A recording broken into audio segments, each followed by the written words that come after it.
Good evening, welcome to Four Lads Rangers Midweek Live. It's myself, Stevie Clifford, joined by Kenny Stewart. Kenny, good evening, mate. How are you? I'm very well, thank you. Been a busy old day and looking forward to this. Get loads to discuss, Stevie. So it's been a very busy day at Rangers, isn't it? So an interesting one tonight.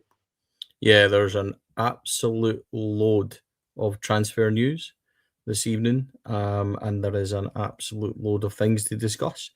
So it's great. At the moment, we're trying to do a show every day for people. There'll be another show tomorrow night at 7 p.m.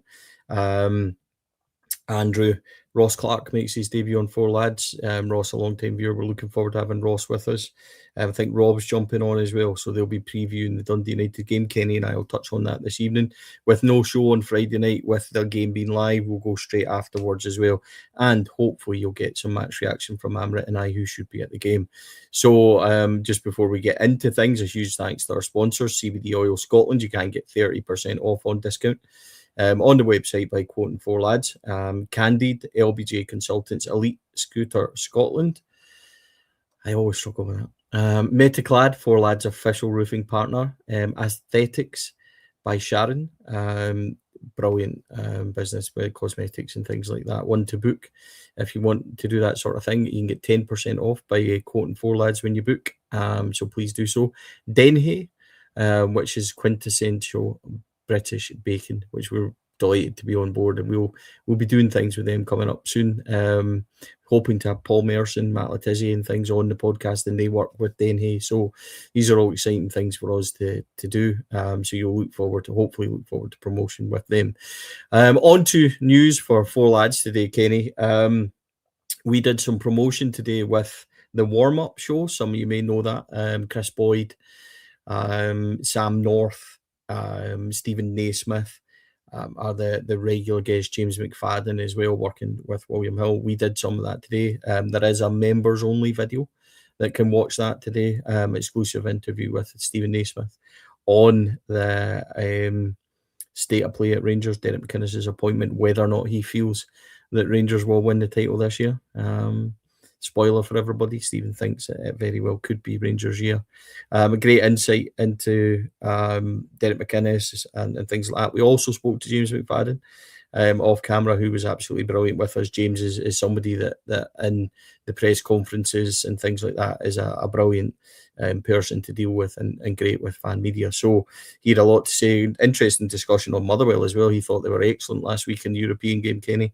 But for us as a podcast to work with the warm-up, the guy, Chris Boyd, wasn't there today. We will be speaking to Chris in the future. It also means, I think, their next guest coming on is a former captain, one of my favourite ever Rangers players. So we'll get the chance to go along and speak to him as well. So there's lots for us to do as a podcast, and it means extra content and things for members as well. So with regards to us as a podcast, Kenny, I think it's a really good thing. It's fantastic for us, isn't it? It's a great opportunity.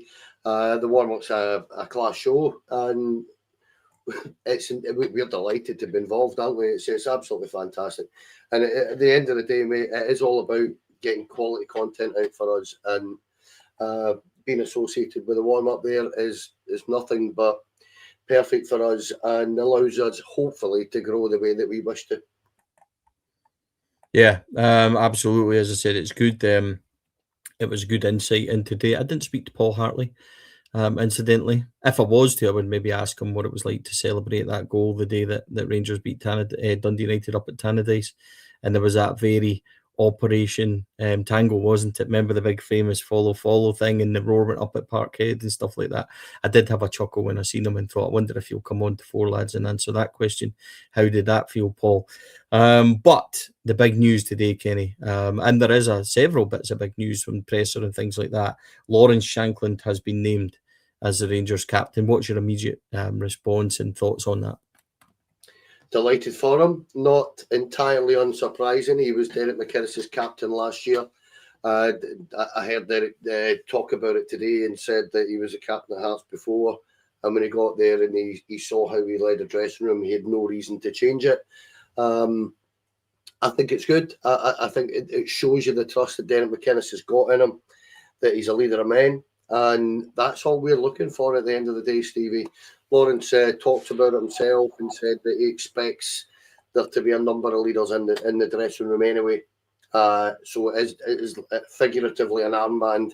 However, he is going to lead Rangers, and let's hope he leads them to trophies and success, because that's what we're all looking for, isn't it? But absolutely delighted for Lawrence Shankland himself, and I think he probably over the piece he deserves it. But the great thing about it, Stevie, is that the recruitment thus far has proven that Rangers are looking for leaders in the squad. They need a number of them. It's been identified, and we're going about our business the correct way. But on the captaincy, again, as I say, I'm not wholly unsurprised, wholly surprised by it, because Derek had him as his captain last year. So good luck to him, and do it with style and panache, Mr. Shankland.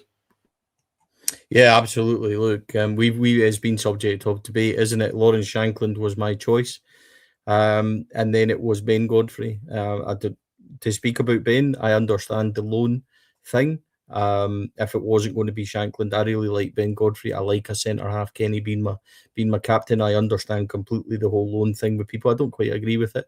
With Ben Godfrey having a 3.8 million deal in place to join us if we activate it, I think that's more or less as good as a signing for us. If it doesn't work out with him and he doesn't play or stay, whatever, then I understand that. But I think Ben's going to surprise a few people this year. I really hope so. With regards to Lawrence Shankland, he says he's delighted, proud and honoured for him and his family. Somebody that leads by example. He wants to win things as captain. Lawrence, we all want you to win things as captain. I think we can say that. But he spoke of a collective responsibility amongst the leadership group, Kenny, which I liked. And I suppose where we got the McCrory and the Godfrey, Dujon Sterling, Dan Neil, I think in there, that's your new leadership group. Now we'll go on to talk about Nico Raskin. We'll talk about John Suter, the last remaining kind of members of the leadership group as such. They'll be moving on. We got confirmation of that. So we'll talk about that soon. But this is a completely new era for Rangers in that dressing room. Derek McInnes said Lawrence Shankland has effectively ran a dressing room for him, and he'll know that, of course, firsthand. So it seems like the obvious thing to do. I'm not sure Lawrence will start every single week, so it'll be interesting to see who's his backup. I think naturally it kind of falls to the ones that he's had already, your McCrorys, your Dan Neils, your Dujon Sterlings, your Ben Godfreys, excuse me. So all in all, I think this is a really smart decision. I like it, and what better way for Lawrence to start his captaincy with a couple of goals and 3 points on Friday night. Well, that would be handy, wouldn't it? But if you add that to Liam Kelly's another one there that might not be in the leadership group as such, mate, but he knows this club like the back of his hand. He's been there since he was about 3 weeks old, so he's very much in with the bricks, and he will be able to help and guide in any way. But the numbers that you've mentioned there, that's 5 or 6 right away that are going to be leaders, that are going to drag this squad through this season, and it's going to be a tough season. We're under no illusions. It's all going to be sweetness and roses and plain sailing, because you don't get a season like that. So we're going to go through rough times, and it's how this new leadership group with Lawrence Shankland, being the skipper, as it were, it's how they go about leading this young squad of players through that. And I'm delighted. And the one thing I would say that Derek McInnes did say was that he felt that James Tavernier was a good leader.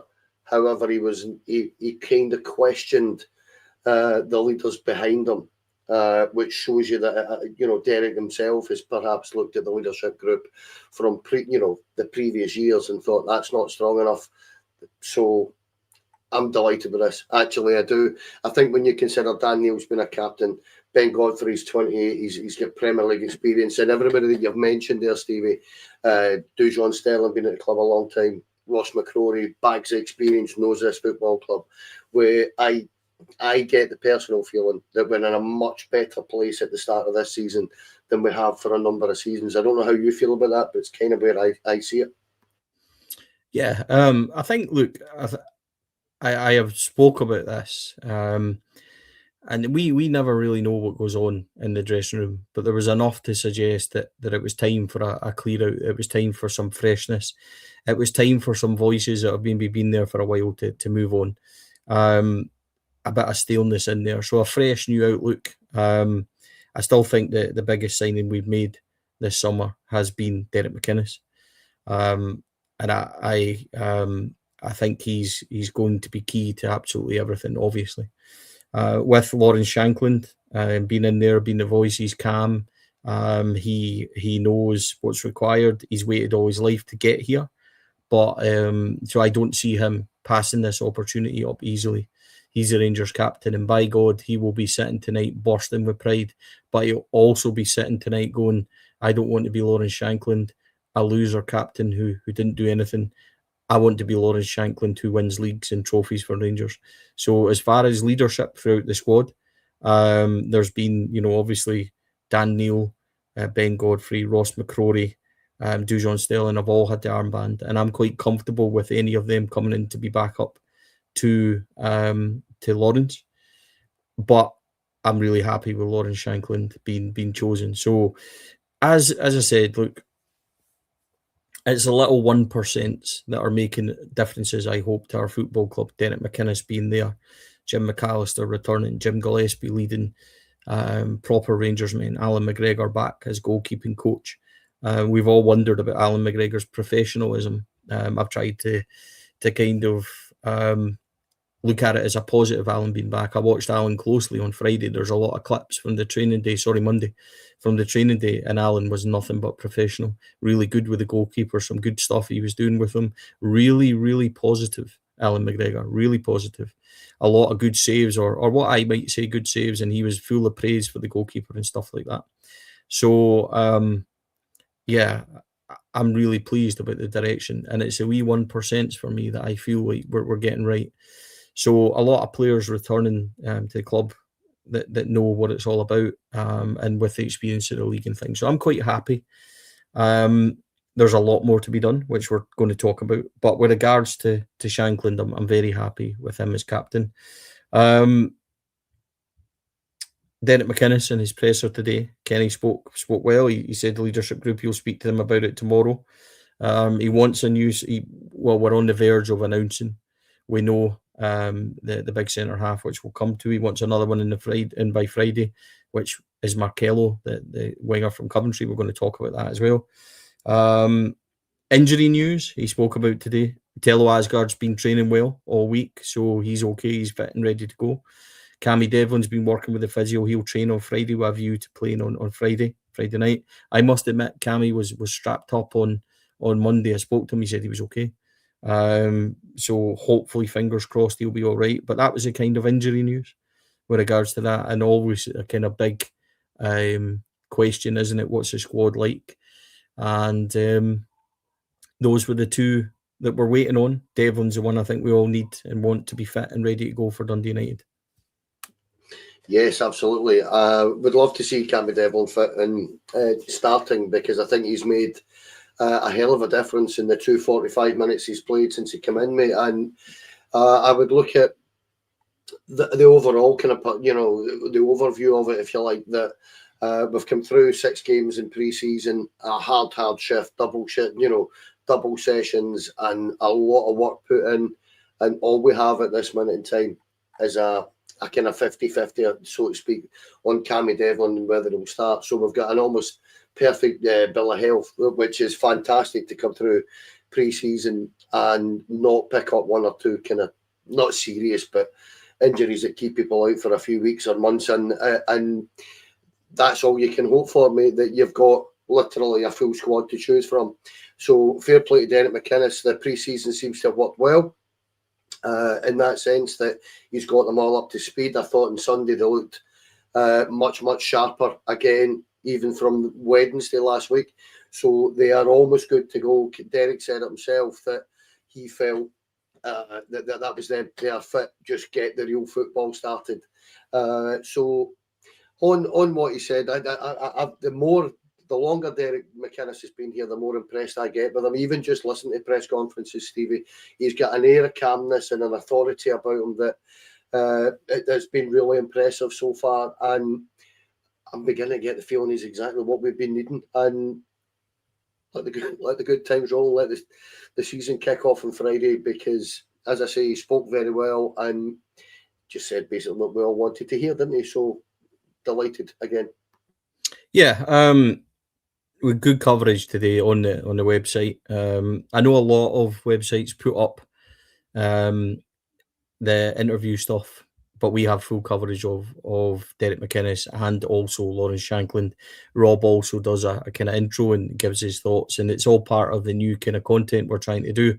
So although we're live tonight, we're trying to do a show a day, there's a couple of extra bonus shows in there today if you want to listen to Derek McInnes and Lawrence Shankland. And yeah, look, there's plenty of coverage of these things, but for four lads, we're trying to do a lot more this year. So Rob is attending all our pressers, and he got good coverage from there. So if you want to check that out, please do. Kenny, it has been a busy day with transfer news, and one that came right out of the blue last night. Story broke that Oliver Antman is indeed on his way back to Anderlecht for a fee of £4.5 million. Derek McInnes confirmed today in his press conference that he is away. He's going to travel to have his medical. I will be straight up and honest. I think it's really good, a really good move. That kind of money for Oliver Antman. He is somebody that's never really fitted in. I wanted him to. I like him. Desperately want him to do well. Desperately wanted him to fit in, but he just looked like a rabbit in the headlights in a Rangers jersey. On Sunday, he take a wee run forward and then look to go back. So he will do really well over there because that football will suit him. And he's really wish him all the best. But for Rangers Football Club to get that kind of money in and that kind of deal for him, Kenny, I think works best. He's not going to play here. It's the best move for Rangers and for Oliver Antman. It's first and foremost, mate, it's a terrific move for him to get a move to Anderlecht. Anderlecht are a big club, they're a good club, and good luck to him. I wish him all the very best, because I agree with you. There's a player in there. He is a good player. I don't think there's any doubt in that. You look at the numbers that he got the season before last that got him his move to Rangers, and you can't not be a good player getting those stats out of your game. But again, I'm going to agree with you. Too timid, not brave enough, I think, to go and take the game by the scruff of the neck. That was what frustrated me about him. I actually think, strangely, in his time at Rangers, I've actually preferred him on the left-hand side. I thought he's actually been a bit more productive over there than in the right-hand side. But I just look at that, and I am in total agreement with you yet again on this. To get well over £4 million for this boy is great for us, because I think we paid something similar. Basically, money in, money out. We've got our money back and a little bit more, if I remember right, actually. And that is absolutely incredible when you consider the amount of times he played for us. He had a bad injury last season that maybe curtailed the progress that he could have got with us. He also had the upheaval of Russell Martin kind of confusing his game to a certain degree. So let's just put it behind us, mate, and be realistic and be accepting of the fact that the move didn't work out. However, when we consider the fact that the boys got a good move to a good club, and as again you've said it, but I'll agree with you again, to a league that I think will very much suit him, and it's a good league, the Belgian league. So good luck to Oliver Antman, and I wish him every success, because he is definitely a decent player, Stevie. He just didn't manage to show it for us. And how many times over the last couple of years have we been able to say that about players that we know are good players, but the shirt wears heavy on many, mate, and I think that was a problem for him. I've got to be honest on that. I think it was just a difficult club for him to be at. Yeah, it always looked like Oliver Antman was nervous for me in a Rangers trip, and I wanted Oliver to do well. I like him. I've said it before. I liked him, and I wanted him to get a chance and kick on. But every time he got a chance and he never really done anything. And I talked about it at the weekend, my frustration with players just kind of being happy to be here, kind of just being happy to float along. It feels like at times, Oliver Antman was one of them that I mentioned. Jerry Gassama is another, with regard to Wideman, who just seems happy to be at Rangers. I want excitement, I want drive. If the £7 to £10 million was available for Jerry Gassama and we were ready to reinvest that, I wouldn't be too far away from saying that's a good deal for Rangers. So Oliver Antman, we wish him all the best. He will complete his move to Anderlecht over the next 24 to 48 hours, I would imagine. And that leaves Rangers with an issue on the right-hand side. We do know that Ross McCausland has been linked with Luton Town. I don't believe there's anything in that at all. Luton Town have got 2 or 3 really good right wingers. I think that's been knocked down at their end, saying there's no interest there. But we do know there's a lot of interest in Ross McCausland down south as well as abroad. But he seems to fancy a move abroad. I think he really enjoyed his time out in Cyprus last year. So I would expect to see movement on Ross McCausland. I tried to say on Monday, and it was that way you give your old, you try to be, I don't know, pragmatic, and you try to say, things will happen in time, but secretly inside you're absolutely shitting it because you've got 8 players that you really think the club could move on, but you're trying to say to everybody, no, relax, it'll be okay, they're all going to leave. And then you start to see the movement, Antman leaving, McCausland getting linked with players, others, which we're going to go on to talk about. So, yeah, I'm quite pleased that we're starting to see that side of it now, Kenny. About time. Ross McCausland is one of those players, mate, that we brought him over from Northern Ireland, and he got a number of games under Phil Clement, and he's just not really featured since then. So it's been very difficult for him. Went away and did quite well in Cyprus, I believe, last season. And I can understand why the young boy would want to turn on and perhaps explore other options abroad. I think England is obviously an option for him. However, how far down the leagues would he drop? I'm not quite sure, because it's the physicality of him that is going to make it very difficult for Ross himself to play at the very highest level. He doesn't have the pace or the strength, and that's no shame. It's just at the very, very top level, I think that's where his issue is going to be. Did a decent job for us, mate. You can't deny that. When he did come into the team, he did okay. He did very well. However, if you look at the way Derek McInnes is viewing this, he's not going to play Stevie. He's not going to get game time. So he has to move on for his own career and for his own sake. And he's another one, wherever he ends up, I wish him every single success, because he's a good wee Rangers man. And Rangers in his blood, so good luck to him wherever he goes. However, I'm with you on that about Luton. I'm not sure that's necessarily a great move for him. Whether it's true or not, I don't know. I do know that Luton are quite a decent side with a lot of players that are on a lot of money. So he'll struggle to get into that team, I would imagine, mate. So, but as I said, good luck to him wherever he ends up, because I liked him as a player. I just didn't think he was quite strong enough or fast enough to play for us. That was all.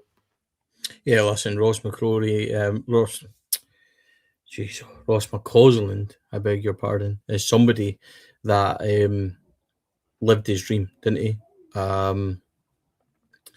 Somebody that gave it his best. It just didn't quite work out for him.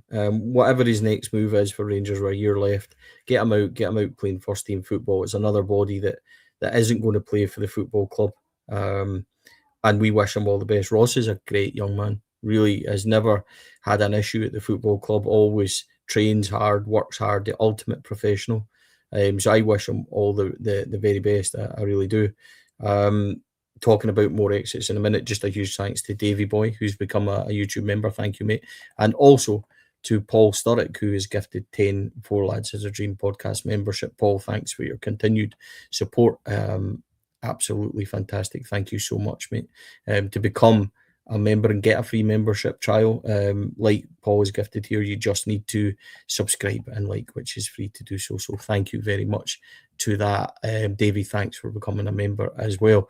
Yeah, so on that, it brings us to the next exit, Kenny. It's nice to be talking about all these exits. John Suter will definitely leave the club. There was a suggestion earlier that he might be staying, that he might have won a reprieve.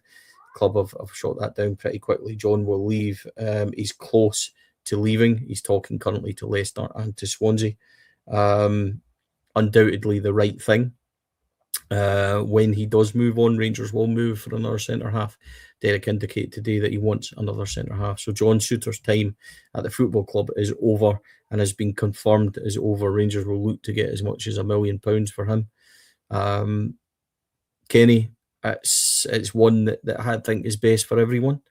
I think John, we renewed his contract with the best intentions, but his form in the closing months of that season last year, I think was enough for everybody to go, nope, you need to move on. And John's also somebody, part of that leadership group in the dressing room, that they obviously feel needs dismantled. So John will move on. John's a good guy to deal with, really pleasant guy in the dressing room, in the press conferences and things, somebody I've got time for. I will wish John all the best. But again, this is best for the football club, Kenny. And sometimes it is a bit cutthroat. Sometimes it is a wee bit, harsh in how you deal with things. But the truth is, John Suter's form in the closing stages of last year was pretty horrendous. And for that reason and that reason alone, it's best that the football club cut all ties and move him on. Yeah, sadly for John Suter, that is the case, because he's been too inconsistent. And he was brought in almost as cover for Connor Goldson, and when Connor Goldson left, we all expected him to kick on because he had been forced to play on the left-hand side of the centre halves. Unfortunately, didn't kick on at all. And if anything, he goes through phases where he was absolutely fantastic, and then through phases where he couldn't hit a cow's ass with a banjo, mate. It was terrible. And from about, I can't remember when he actually ended up losing his place. It was about March or April time, but for that couple of months leading up to that, Stevie, he was terrible. And I don't like saying that about any Rangers player, but he was genuinely not good, and it's a shame.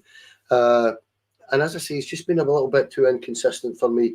Where I genuinely, I think I've said this before on here, I genuinely felt that when we signed him, he would be a future Rangers captain. He just hasn't kicked on the way I expected him to, because I've liked him as a player since he was a young boy at Dundee United. And I just, for whatever reason, maybe it is the shirt, maybe it's just too heavy for some again, mate. But I think the responsibility at times that was put on him, on Russell Martin last season, making him want to be, play like a cross between Paolo Maldini and Franz Beckenbauer is just ridiculous. Trying to lead out with the ball and stuff like that. It wasn't his game.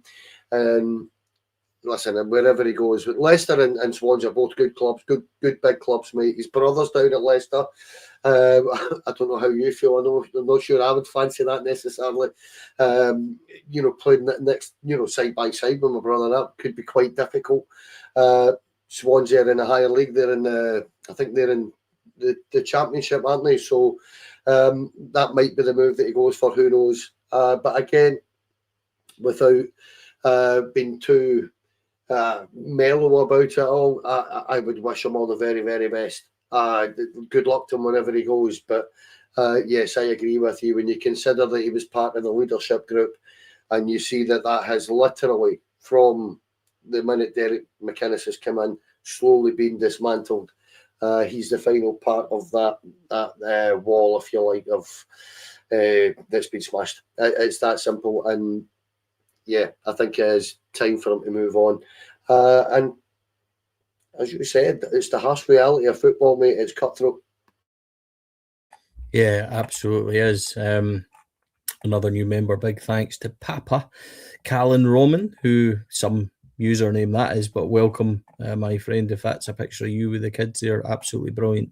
Welcome aboard. Thank you so much. And to James, Thank you so much. He's just gifted 5 4 Lads of the Dream Rangers podcast memberships. What can the members see? There is the members only interview with Mark Walters that's currently up there. You get 45 minutes of Mark Walters chat with Davey Hurd, which is absolutely fabulous watch, and you'll get access to the William Hill Stephen Naismith interview today, which you can watch Stevie talk about Derek McInnes and his hopes for Rangers this season. There will be more interviews, there will be more shows. What I'm planning on doing is I'll announce it at the end, but a kind of members Q&A, which we'll put together for members as well. So if a member would like a certain question answered by a certain member of the podcast or whatever, then they can do so. And please don't all rush to ask Amrit out on a date now that he's announced last night that he was newly single on the pod. So ladies, even with the offer of free ice cream, please don't bombard me. I will pass on your messages to Amrit, though he's quite open to that. But we'll talk about that at the end of the show. Not about Amrit's lovely, but about the new membership, the new Q&A. Anyway, having made an arse of that, Kenny, we'll move on. Another player that looks to be leaving the club as well is Nadim Bayrami. He's been told he's got no future at the football club. There's interest in Italy. Rangers are looking for as much as £3.5 million, which we're looking like we're going to get as well.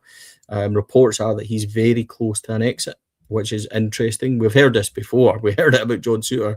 We heard it about Danilo, and it took them a good few weeks. But Nadim Bayrami, as lovely as Nadim Bayrami is, brilliant guy to deal with. Again, really friendly. He's just somebody at the football club. Again, this goes back to my ultra grumpy criticism of players that just look like they're kind of happy to be here. Nadim Bayrami looks like he's happy to be here, but he looks like he's happy to saunter along in a 5 or 6 out of 10 every week and not be the Nadim Bayrami that we think he can be, where he's got pace, he's got power, he's got that drive from number 10, and he can go and be a solid 7, 8 out of 10 every week. He's never proved it. He's been somebody that's been inconsistent. As much as I do like him, I think he's a cracking lad. Not a bad word to say about him. His time at the football club is up. And this is where we need to be ruthless with others. Nadim Bayrami is one of them. If reports are that he's close to moving back to Italy, Rangers are going to recoup that kind of money. Quite frankly, fantastic news for the football club. Yeah, I would certainly hope so. I like Nadim Bayrami as a football player. I have to say, I do like him. However, that lackadaisical style really frustrates an awful lot of us. There's no doubt in that either. Not consistent enough. Done very well in games against Celtic that he turned up in, though. I'll give him that. Clearly one that was up for a big game, if you know what I mean. But he reminded me a little bit, and this before I say this, without anyone near the level of ability, but he reminded me of Mikhailichenko. In the fact that he would just completely flit in and out of games. You'd forget he was on the park for 10, 15 minutes and he was capable of doing something. Not at that level, not at that ability before people shout at me, but that kind of player. Yeah, that kind of, as I say, lackadaisical kind of nonchalant kind of way of playing that frustrates the hell out of us. Tello Askard was a little bit like that last season, and we're hoping that we see more from him. But no, again, I would say right away that if he's moved back to Italy, that's the type of place that I could actually see him.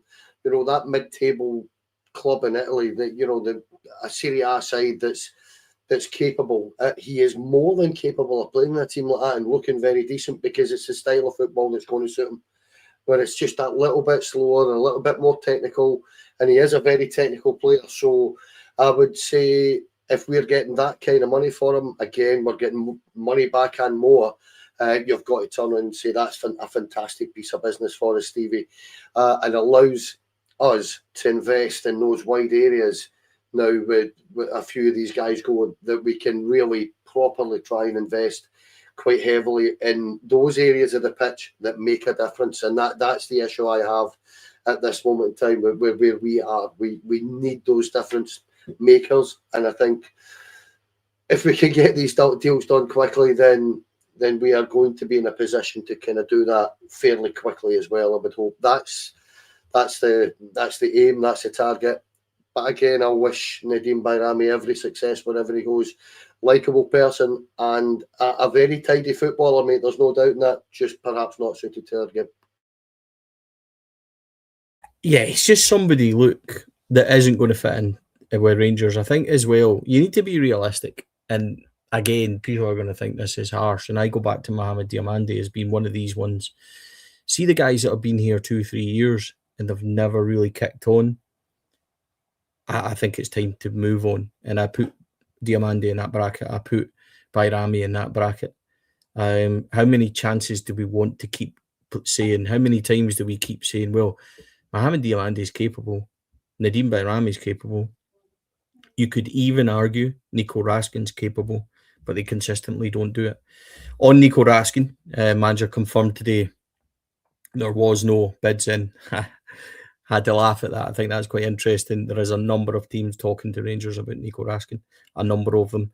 And while there's no official bids, you may wonder, did Anderlecht suddenly just come in and go, where's 4.5 million? The answer is no. They've been talking to Anderlecht for the last couple of weeks with regards to Oliver Antman. Likewise, official bids only come in when it's time to, when they've been accepted and things like that. I think a lot of teams at the moment are dealing with Rangers' stance on Nico Raskin, which is £20 million. Before we even come to the table and talk about it, Villarreal strongly want Nico Raskin. Whether or not they're prepared to step up and pay, let's see how that goes. Nico's due back in training. He was on holiday, so Nico's been training hard and things like that. So he'll want to play as well.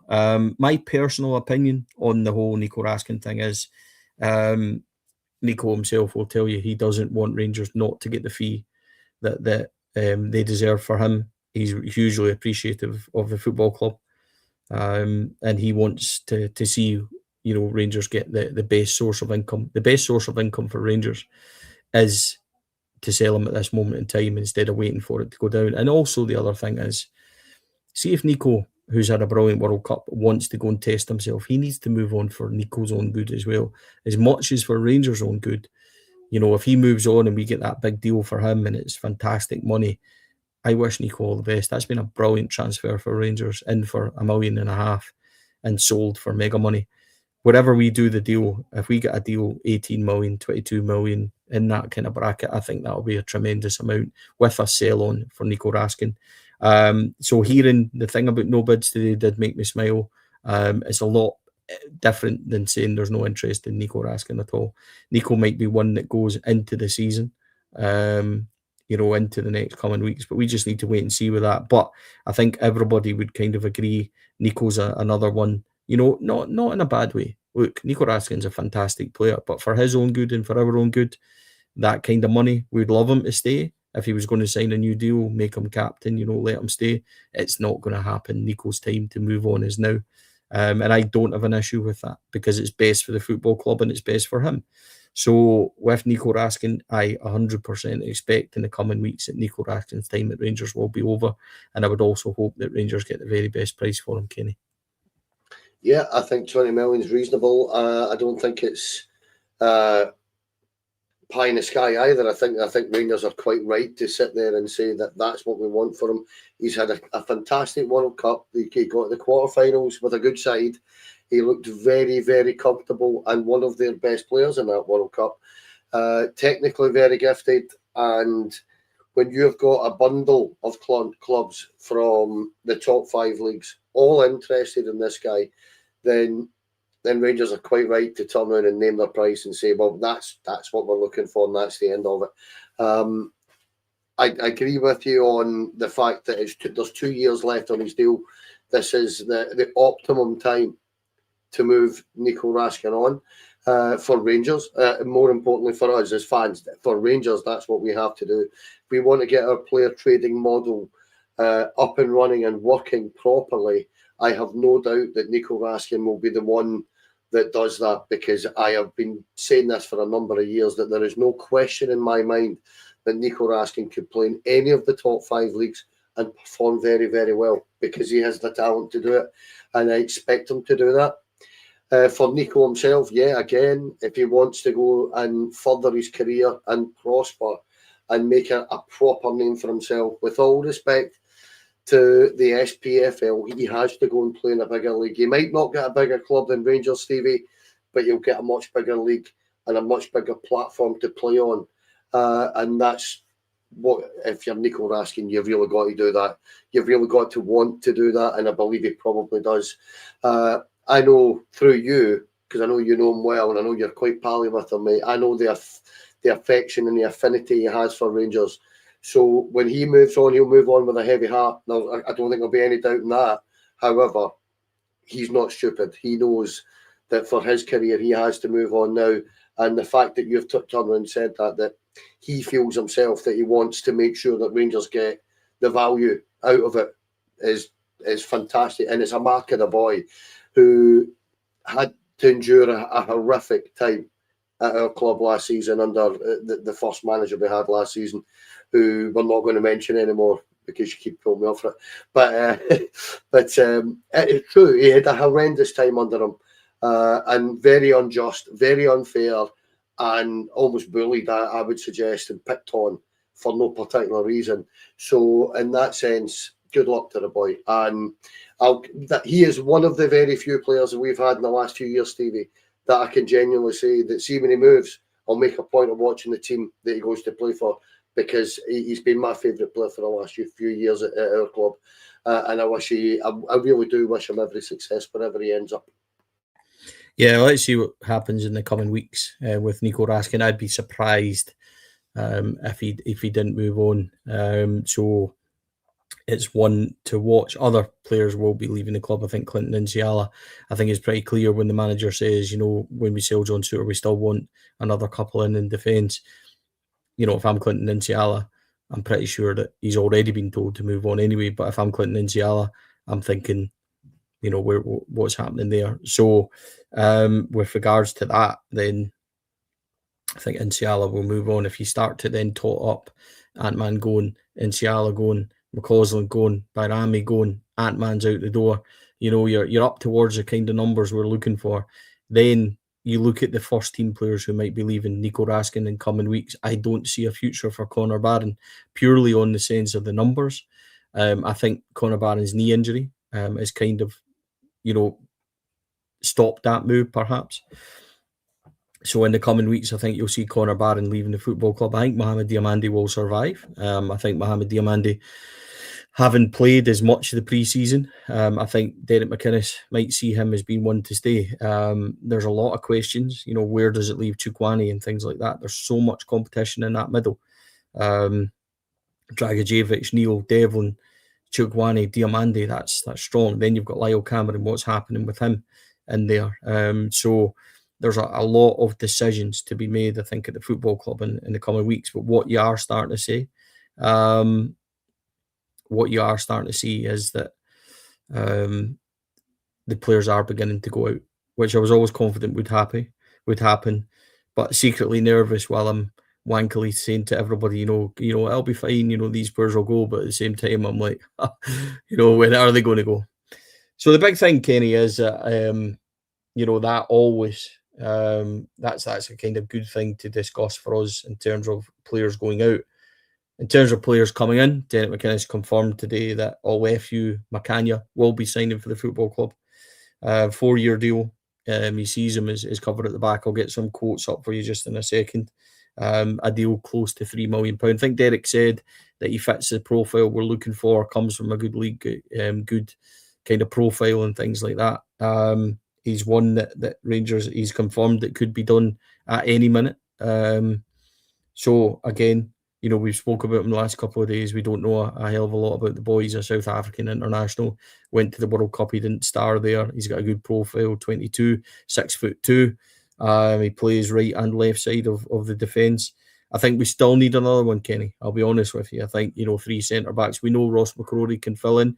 We know that Dujon Sterling can fill in on the left also. So a left-sided centre-back that can maybe cover at left-back would be where I am. And then we can, we've got young Scally who can come in at times as well. But I think it's difficult to say. I cannot sit here and say it's a positive one. I think profile-wise, it's a positive one, and it ticks all the boxes. But I don't know anything about the lad, so I'm not going to be, sitting here pretending that I'm knowledgeable. I'm barely knowledgeable on the guys that are with us already, never mind, you know, the one that's just come in. But you know, I'm happy he's here. I think it's a move that ticks all the boxes, all the old cliches. You know, on paper, blah blah blah blah blah. We'll just need to wait and see what he's like, and we put our faith in the guys that are making these signings, and see how it goes. You just stole my thunder there. It's this job is Dan Purdy's and everybody around about him and underneath him that ultimately go to Derek McInnes with the players and said, here's your options. Dan Purdy will stand or fall by what happens this summer, mate, because if we end up having a poor summer, then Dan Purdy will have questions to answer. There's no question of that. However, we need to trust people. In the main, I think they've signed good players. I think Andrew Cavan has pointed to the fact that we perhaps didn't get the right profile, although you're signing good players, perhaps not the right profile for this football club. We've tried to identify that by getting leaders. Apparently, the boy is a little bit of a leader, so that's good to know. He's a big, strong, powerful lad. I'm not going to pretend I know anything about him. I don't watch the MLS. It's one of the very few leagues I wouldn't turn on because I don't rate it. So it's difficult to tell how good he is or he's going to be, Stevie, because you know, we've seen some very tidy American players come and go, and we've seen some very poor ones come and go in the SPFL over the years. So we don't know. The fact that he's made the South African squad is a decent sign. That's what you would say, because they're not a bad side. However, I'm with you on this. Whether we get, whether we get this boy's coming in, just because he's coming in, I think we're still well short. I disagree with you on the left centre half to cover left back. I think we need both. I still think we need a left back as well. And I'm surprised that we haven't went and looked at the Premier League, our own Premier League, and went and spent £500,000 on somebody just as backup. I'm surprised we've not done that. I know we were looking at Penrice. I think you discussed it a week or two ago about the money that the boys on at AEK Athens, and you don't want two at that level. You've got better ways to use your budget, I would suggest. So I'm surprised that we haven't done that and looked at somebody from the Premier League that would cover for us. But I think we're still short at centre half. There's no question of that. When he does come in, John Souttar's going to go. You said NCL is away. Add that to Giga and Cornelius. We are way short on what we need to be at the back, mate. We need bodies in there, and never mind bodies, we need good players. So, as I say, you trust Dan Neil and hope he gets it right, because he needs to. It's that simple. He needs to get this right. Yeah, he certainly does. I think, you know, I think defensive, like James Penrice is somebody I would love to see at Rangers. I know you said you don't really want to see that. I think Tour Romans is a smashing player, but I also think that Tour Romans is somebody that can benefit from being pushed, because I'm also a bit unsure on his fitness levels. He was a bit hit and miss the last kind of 6 months when he came in. So I would love to see James Penrice, Scottish, you know, left-sided. I think that's exactly what we're looking for. So if we can get James Penrice for a couple of £1 million, 100% all aboard that. Kenny, that brings us to news that broke. We spoke about it a bit last night. Genoa Marcello, known as Noah, on a season loan from Coventry City. This one's close. 23 years old, Dutch-born. Coventry paid 4.3 million when they signed him from Zurich. I think he played half a dozen or so, no more than 45 minutes for Coventry. Frank said that he wasn't going to put him into a squad that was pretty settled at that point.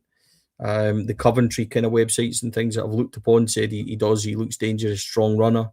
Kind of had his best kind of cameo, I think, against Northampton. In one of the games down there, they said he looked great. Needs to work on a lot of things, but is a live wire. Somebody that I spoke to Kai about. Kai's done a lot of stuff. Kai Watson, for people, if you don't follow him on socials, please do. He says he had a goal involvement every 171 minutes at Zurich, which is a better return than any of our wingers and has been in several years. So I don't think that this is as bad as people are maybe fearing. I know there's a whole championship, what are we getting side of it, but the reality is that this boy's not really a championship player. He's more AFC Zurich, and he stayed at Coventry for 45 minutes the last 6 months. So for us, that kind of excitement factor, needing somebody in the right-hand side, somebody to come in before Friday night, I think this one's close. I think that this one is the one that will come in before Friday night, given everything that's been said. I think in the longer term, Kenny, before the end of the window, we'll bring in somebody else, maybe on a permanent, maybe somebody that's played here before, and we'll talk about that in a minute. But this boy is looks like it's going to be coming in, affectionately known as Noah Markello. As I said, his time at Zurich is probably what we should focus on instead of his time at Coventry. He came into a Coventry team that was never going to really be broken up. He's exciting. He's a live wire, pace to burn. Needs to work on a few things. He's a young lad, but he could be the excitement factor for us, I think, Kenny. And if he gets that sort of return that he had at Zurich, then, this is a loan worth exploring for us. I'm a bit more positive than I was the other night, having read up and done a bit of research on him. It doesn't overly strike me with, top class enthusiasm. But if we're getting him in to replace Ant-Man with the knowledge that before the window ends, we're going to bring in a starting right winger, and this guy's going to be the one that pushes and is a bright, spark, I'm okay with that. Well, if he's, fast and direct and is prepared to take a man on, Stevie, it will be an improvement in what we've had on the right-hand side. And I don't want to be disparaging or disrespectful to anybody, but it's true. We've not had anything on the right-hand side last season at all that made me think that we were right in that area. So I'm not overly excited about this, purely on the basis that I did see the stats at Coventry, and I'm like, well, I don't really understand much about it. However, what I did do is watch a couple of reels on YouTube about his time, from his time at Zurich, and he's got something about him. There's no doubt in that. But again, I'm not going to sit here and, pretend to everybody that I know anything about this guy, mate. All I know is the stats that he played for Zurich. He looked, in the videos that I've seen, he looks all right. But I don't know what went on at Coventry, really, apart from what you've just told me. But I always find that a concern now, whether people like it or disagree with it or not. I've always just got a concern about signing from the Championship now, mate. I do. I think we've been just too badly, stung by guys that are on good wages down there coming up here, and they've got a bit about them, but they don't know what it takes to play for a club like ours. And that's my concern, that if he can take that and run with it, then I think we'll be fine. I'm always concerned about it, mate. I am. I'm not going to lie about that. Listen, if he can take it and runs with it, I might be okay with it, Kenny, because that's what we'll bloody miss. But exactly. There's no update. I'm going to throw out a few names that people are asking. The boy, Brighton, Dewberry. There's no update on that. Rangers Review reported the other day that there's been no decision made whether or not he'll move on. As far as I'm concerned, that's where we are with it. On Jan Hertogdal, I'll repeat what I said last week. Having chased this story quite a bit, along with Chris Jack, any move for Hertogdal will not happen at this moment in time. He was supposed to go to Cardiff, according to all the reports. They were close and everything else. Why does anybody think that's not happened? If Hertogdal is going to be at Rangers, it's going to happen towards the end of the window and in the final closing. Rangers will not pay £9 million for Hertogdal. So Rangers will bid what they think. The player himself said he understands that Rangers need to move and he may have to wait a few weeks, and Rangers is a place where he wants to go. if that's the case, we need to be patient. We can all keep saying that, Rangers need to get their finger out, Rangers need to do this, Rangers need to do that. Rangers will know exactly where we are with Jan Hertogdahl, and it needs patience. If Hertogdahl goes elsewhere, then that's absolutely fine to me. Rangers won't pay that kind of money, and they certainly won't do it at this moment. So let's just see. We need a bit of patience with that one. With regards to Raskin holding everything up and everything else, that's not true either. So let's just wait and see what happens with that one. Other names getting mentioned, Vaclav Cherny was immediately thrown in by the Sun. Rangers like Vaclav Cherny, and I got up to messages this morning. He's signing and everything else, and I thought, brilliant. Where's that coming from? It's not coming from anywhere. Rangers do like Vaclav Cherny. We all like Vaclav Cherny. The truth is, Besiktas at this moment want 10 million euros for him, and he's getting 45, 50 grand, which I don't think Rangers will match and can match. Again, I'll say what I said the other night. If Rangers get Vaclav Cherny, I will be over the moon delighted. You get him on the right and get the young fella, Marcelo, pushing him and backing him up. Great. I'll be overjoyed with that. Then we could maybe move on Gassama and get somebody in on the left for Finlay Curtis. I think we'd be cooking then. I think really looking really good. That would excite me. But for Vaclav Cherny to happen, a lot of that needs to fall in Rangers' place. Should Vaclav Cherny walk away from a £7 to £8 million deal, a 3-year contract at Besiktas, I do not think that's going to happen. So for Rangers to get Cherny, it's going to need to be a mega deal. Could we go and get him on loan with an option? I don't know. I've got my doubts over whether or not that will happen just due to the finances. I would be bloody delighted, Kenny, if it happened. But in the old true fashion of trying people not to get too overexcited and everything else, the Sun reporting was a bit mischievous. Rangers like Cherny and may now move for him. I like a lot of things, but, I don't always get them. So with regards to Cherny, absolutely brilliant if it happens. I'm not sure financially Rangers will go there. We just need to wait and see. Again, realism is a difficult one for us to take, because you're saying it's 10 million euros they want at this minute in time. Say the boy wants a 4-year stuff, yeah. Yeah. Say it's a 4-year deal, he wants to come here. That is the best part of a £20 million deal. We've got financial fair play to think about, mate, and that's a massive part of our budget. So, and doing that, I heard you say, I think it was last night, I heard you say that at the end of the day, we've got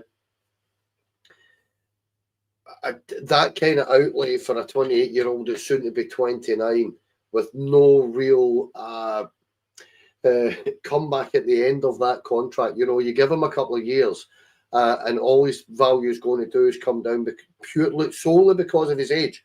His value will come down, and therefore the amortization comes down. And we all understand this, mate, and it's very difficult to kind of put that deal in place if you're Rangers at this minute in time, because of the sheer cost over a period of years.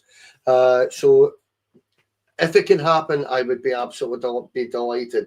However, if you're being brutally blunt about it, Besiktas would have to lower that in half, and the boy would need to take a substantial wage drop for that to happen. Now, that comes down to whether he wants to play for football or not, whether he wants to play for us or not. The one thing I will say is that I think he got very attached to Rangers, and he played more games for us than he had done for a number of years. So, we got him fit. We got him his move to Besiktas, so he might like the idea of coming back, mate. But a long way to go on that one. And I like him. What it was, how many goals did he get? 18 goals and 9 assists or something like that. It was an incredible return for a boy that plays out wide. And he had this incredible ability to cut inside and ping things. So would love to see it, but I'll believe it when I see it, if you know what I mean. Scarf pick, please, before I get too excited about it, because it is a money thing. There is no question of that. It is a money thing. And it's because of the wage that he's on and the money that Besiktas want from it. It is that simple. I loved him. I thought he was absolutely brilliant. I agree. A couple of comments in there. Not every player needs to be one that will sell on and things like that. I 100% agree. But for a deal that's going to overall cost 10 million plus or 15 million, whatever it's going to cost Rangers with wages and fees and everything else, it needs to be one that's right for the football club. I don't think we can afford to pay Tierney what he's on now, and I don't think we would. So, could we earn the money back on water pistols, Scott? We probably could. It's gooseballs. Listen, I think Rangers business now is where you're going to see the real crux of if we're going to be successful or not, Kenny. I think there could be a couple of defenders, one more if you include Big McCania in that. And I think that there's a couple of wingers to come into the football club in the coming weeks. With outgoings, Raskin and things, I think then you'll see movement. Dahl is the obvious one. So we just need to wait and see where that is. I'm quite relaxed about it. Would I have loved it all to be ready for Friday night? Of course I would. I think, Kenny, you'd be the same. Is there a worry that creatively we're not really quite where we want to be? Of course there is. I think that's absolutely obvious. But the truth is, Kenny, as we look ahead to Friday night, Rangers should still have enough in their armour to go and get a good result at Dundee United on Friday night. So, excuse the kids there. We should absolutely have enough on Friday night to go and get a result. And I say that with all due respect to Dundee United, who are a good side. Jim Goodwin, unfortunately for us, is a good coach. He'll have them playing like it's a World Cup final. But for us, we've got Chermiti, we've got Shankland, we've got plenty of players, Dragicevic, we've got the plenty of players in the middle. We do still have Kasama and Curtis and things, and it's up to them. We have Tello Asgard. Tello Asgard's currently flavour of the month. I'm looking for him to go and prove it. Go and get the goals that win us games like Friday night. That's the challenge. I think defensively we're strong. I think Sterling, Romans, Fernandez and Godfrey with Pandur behind them, that's okay to me. So I'm absolutely happy with that. And I think Rangers are in a good, solid place. Creatively, of course, I want much more. But heading to Dundee United on Friday night, we have a manager that absolutely knows what's required and knows how to get a result. For me, Kenny, I would have wanted a couple of extra players in creatively, but ahead of Friday night, it's all aboard Derek McInnes, and let's bring it on. Let's get into them. Let's go up there. Let's not hide behind the excuses we don't have enough. We have enough. See if Yusuf Chermiti is as good as we all think he is for £30 million and things like that. Go and prove it on Friday night. And I don't say that disparagingly. We're all sitting going, we're not going to score goals and we don't have this and we don't have that. We've got good players at this football club who we all rate really highly. Go and prove it. Now's your time. Goes back to what I said. Too many players happy to be here. I want players that are thirsty to go and create, score goals and win games like Friday night. That's what I want to see. Yeah, likewise. But again, you've got that absolute spot on, mate. We're solid at the back. We look, against West Ham on Sunday, we looked tidy, middle to front. It was just that final ball that was letting us down.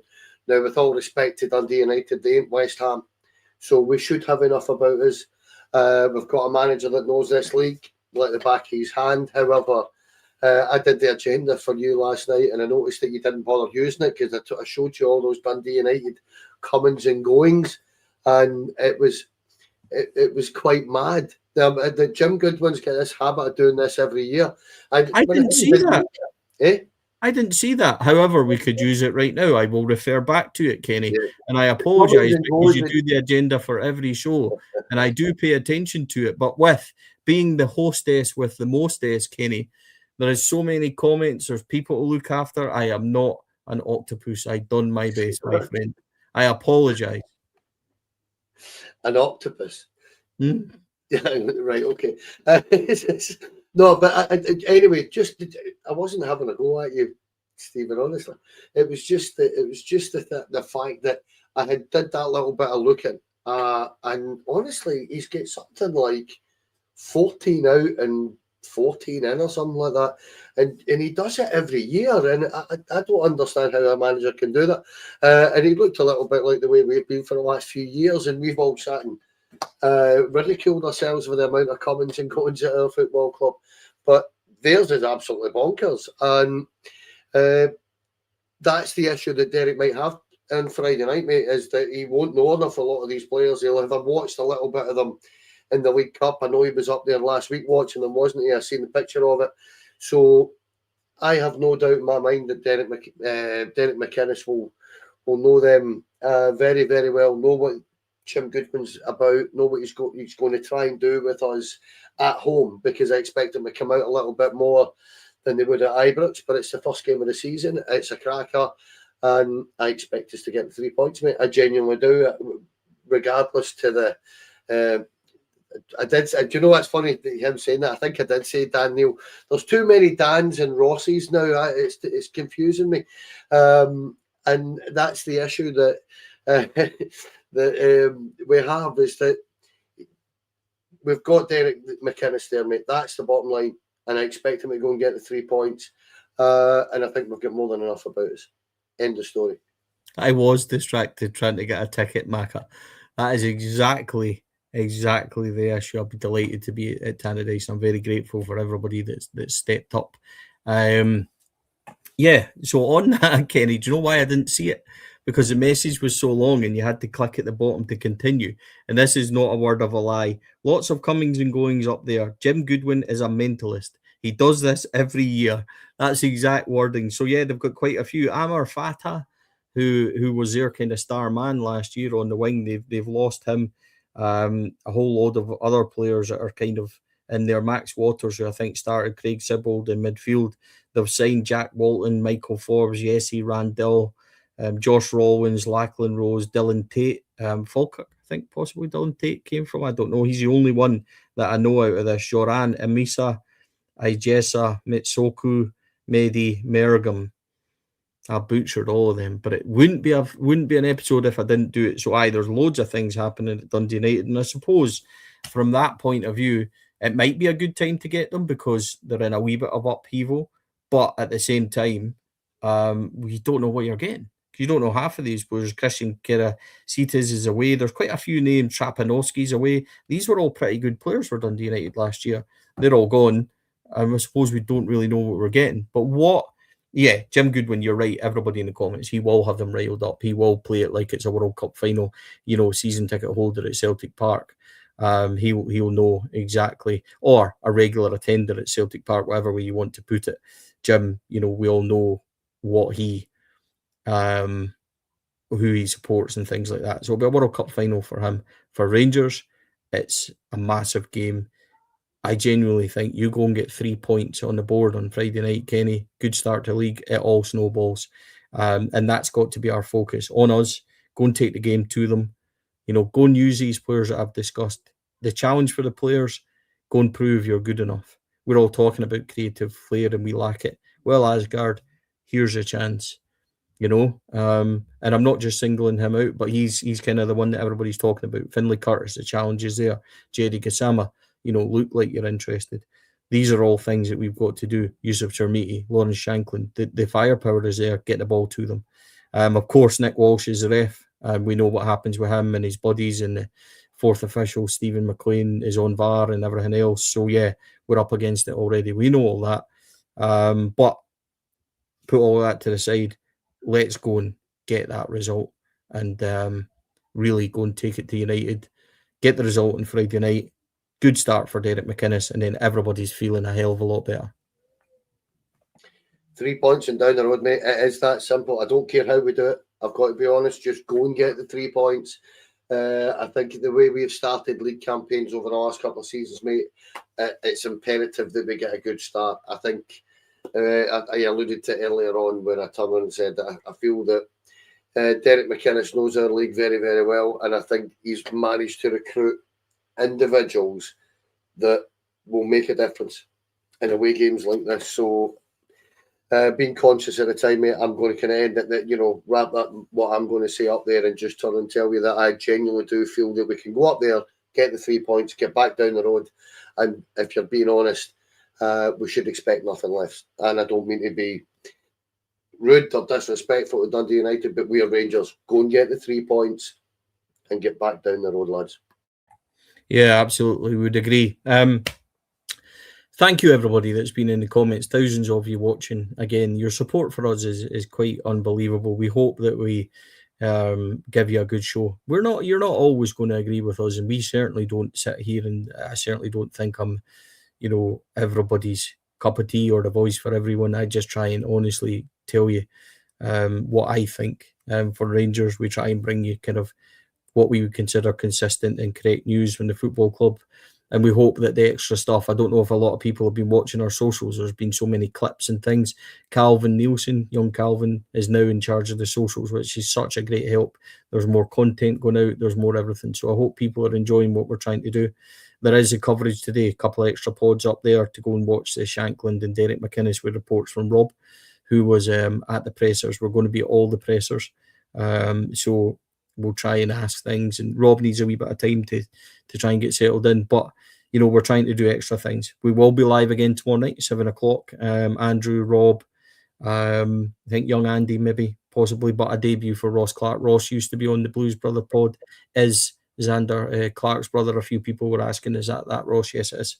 Ross will be part of Four Lads going forward, so he'll make his debut tomorrow night at 7:00. So if you'd like to join in and preview Dundee United, might be signings to talk about, that'll be on tomorrow night. On Friday, we'll have all the coverage of Dundee United before and after. Amrit and I in the away end will bring you a match day vlog and possibly a car pod on the way home as well, because if we get a right result, the pair of us will be,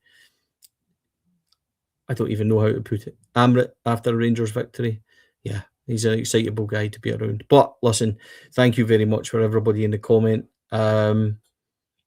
Is Calvin behind the full socials? Yes, he is. I still post on it. If there's anything that I put up that you don't agree with, it is of course Calvin who made that post. But Calvin does all the clips and everything else, so he's doing brilliant.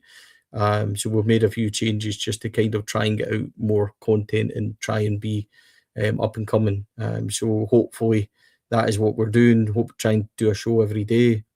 For members, there's the extra shows.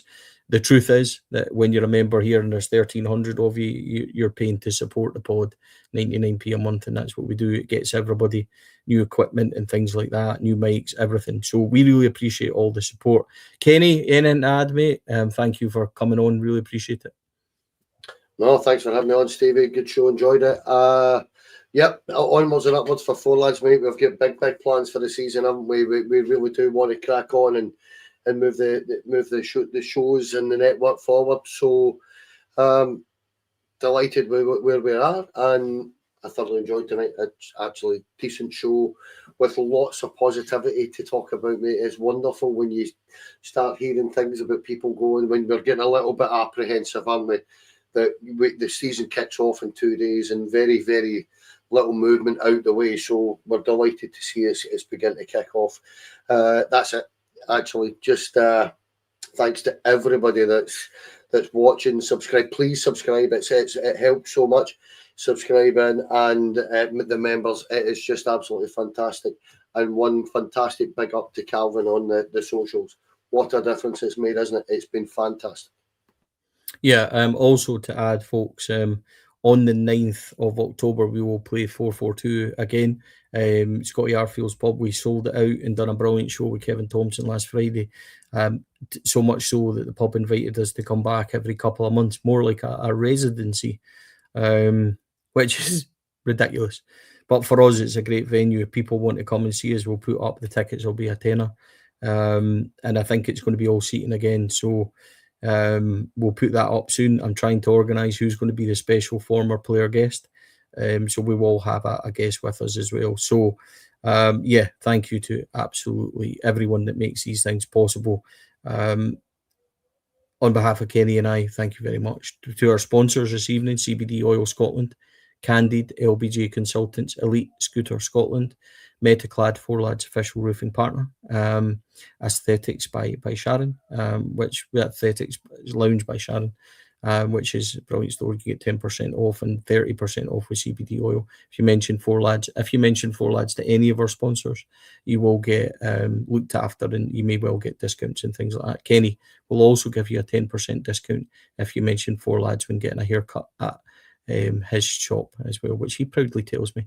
And also our new sponsor, Denhay, which is a quintessential British bacon. Easy for me to say.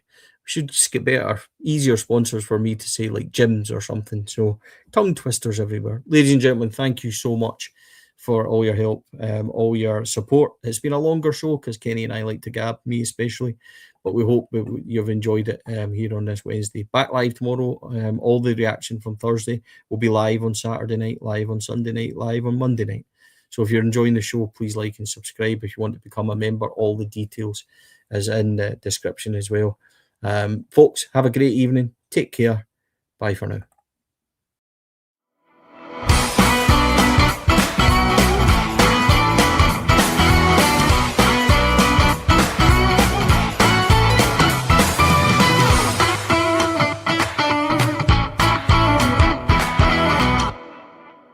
The Four Lads Rangers podcast is proudly sponsored by Candid, LBJ Consultants, CBD Oil Scotland, Elite Scooters Scotland, and Metaclad, Four Lads' exclusive roofing partner.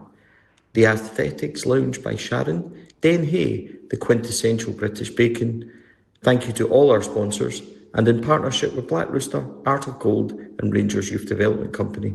Thank you for listening to or watching the podcast. We hope you enjoyed the show.